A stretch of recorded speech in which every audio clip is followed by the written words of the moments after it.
सरकार ऑपरेशन सिंदूर के बाद से ही ग्लोबल स्तर पर पाकिस्तान को बेनकाब करने की मुहिम में जुट गई है। भारत का 3 प्रतिनिधिमंडल इस समय दुनिया के 3 देशों तक पहुंच चुका है। 4 और दल रवाना होने वाले हैं। आज उन 4 टीमों पर विदेश सचिव विक्रम मिस्री ब्रीफ करेंगे। जो 4 टीमें विदेश रवाना होने वाली हैं उसमें शामिल हैं बैजयंत पांडा, रविशंकर प्रसाद, शशि थरूर और सुप्रिया सुले की अगुवाई में ये चारों टीमें जाएंगी। ये दल विदेश जाकर आतंकवाद पर पाकिस्तान के नैरेटिव का जवाब देंगे और आतंकवाद पर पाकिस्तान के दोहरे रुख का पर्दाफाश करेंगे। तो किस टीम में कौन कौन शामिल है? इस टीम की अगुवाई बैजयंत पांडा कर रहे हैं। इस टीम में निशिकांत दुबे, फैगनॉन कौनियाक, रेखा शर्मा, असुद्दीन ओवैसी, सतनाम सिंह, गुलाम नबी आजाद और हरीश सिंगला शामिल हैं।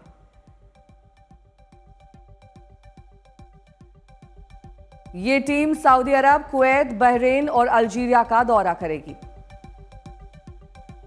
दूसरी टीम, इसकी अगुवाई शशि थरूर कर रहे हैं। ये team America, Panama, Guyana, Brazil और कोलंबिया जाएगी।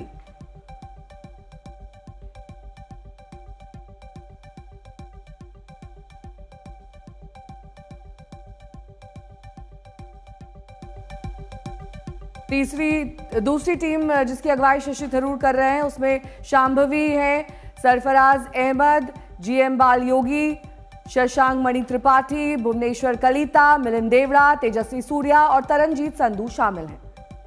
वही टीम रविशंकर प्रसाद, इसमें दीप पुरदेश्वरी, प्रियंका चतुर्वेदी, अमर सिंह, गुलाम नबी आजाद, सामिक भट्टाचार्य, एमजे अकबर और पंकज सरन शामिल हैं। ये team UK, France, Germany, Italy, Denmark, यूरोपीय यूनियन का दौरा करेगी।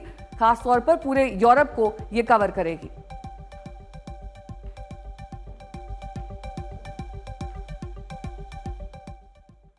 तो भारत के 3 प्रतिनिधिमंडल अपने मिशन पर लग चुके हैं। शिवसेना सांसद श्रीकांत शिंदे की अगुवाई में एक दल आबू धाबी में मौजूद है, तो संजय झा की अगुवाई में दूसरा दल टोक्यो में, जबकि डीएमके सांसद कनिमोई की अगुवाई में तीसरा दल मॉस्को में मौजूद है। एक बहन थी जो कह रही थी, नैरेटिव की कंप्लेंट कर रही थी। कई लोग हैं जो कह रहे थे कि भारत अपना पक्ष नहीं रख पा रहा। कई हमसे ये पूछ रहे हैं कि आप 30 देशों में जा रहे हैं, क्या आप 100 देशों में जाएंगे? नहीं, हम हर जगह जाने का प्रयास करेंगे, लेकिन हम जानते हैं कि हमारी एक ब्रह्मास्त्र हमारे तरकश में है और वो है हमारा इंडियन डायस्पोरा। इसलिए जहाँ जहाँ अगर हमसे चूक हो जाए, कृपया आप जाइए अपनी कम्युनिटीज़ में, अपने वर्क प्लेसेस पे, अपनी वर्शिप के प्लेसेस में, अपने आस्था के स्थलों पे, अपने कर्म भूमि में, अपने घरों में, अपनी कम्युनिटीज़ में ये बात फैलाइए that we were not the aggressors. ये बात फैलाइए, we were not the escalators. हम तो केवल विश्व की 5वीं सबसे बड़ी इकोनॉमी बनने में लगे हुए थे। हम तो अब तीसरी विश्व की सबसे बड़ी अर्थव्यवस्था बनने वाले हैं। जो हुआ 22 अप्रैल को, that was a barbaric attack. वो हमारी आस्था पे चोट थी, हमारी अस्मिता पे चोट थी, हमारे अस्तित्व पे चोट थी। लेकिन हां, जब हमने उसका मुंह तोड़ जवाब दिया तो हमने पाकिस्तान के ना सिविलियन एसेट्स को टच करा, ना हमने किसी मिलिट्री एसेट को टच करा। हमने तो 9 आतंकी बेसिस को टच करा था। सच्चाई मानने की कोशिश तो सच्चाई छुपती नहीं है, मुझे लगता है कि तो सच्चाई तो पता चली जाएगी। तो लेकिन मुझे लगता है कि जिस तरीके से आपको तो पता है कि आज इंडिया 3rd लार्जेस्ट इकोनॉमी बनने वाली है, 5th लार्जेस्ट इकोनॉमी आज है।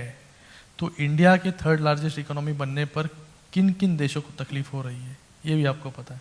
तो ये यहाँ पर मैं खुलकर नहीं बोलूँगा। तो ये सभी लोगों को मिलकर ये सब चीज़ें भी यहाँ पर हो रही है। लेकिन मैं आपको इतना कह सकता हूँ कि हमारी जो कोशिश है वो पूरे 100% हम हर एक देश जाकर पूरा हम लोग का 100% हम देंगे।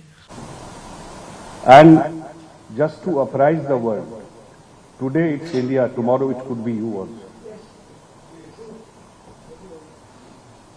So don't be a fence sitter. Fight against terrorism for everyone. We are facing it in the country. We are a peaceful country. We have given no reason for anyone to believe that we would ever be irresponsible. Although there's a huge long saga of irresponsibility in nuclear matters as far as Pakistan is concerned.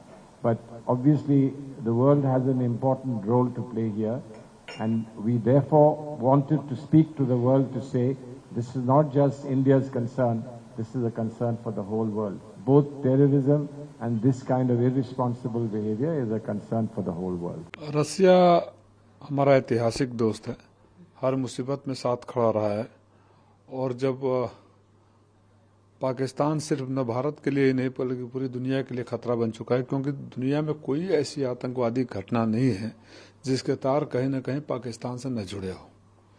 तो हम ऐसे में रसिया जैसे खास दोस्त के पास आए हैं, उन सारे मुद्दों को लेकर, सारे सबूतों को लेकर कि सबके लिए जरूरी है कि पाकिस्तान को आइसोलेट किया जाए।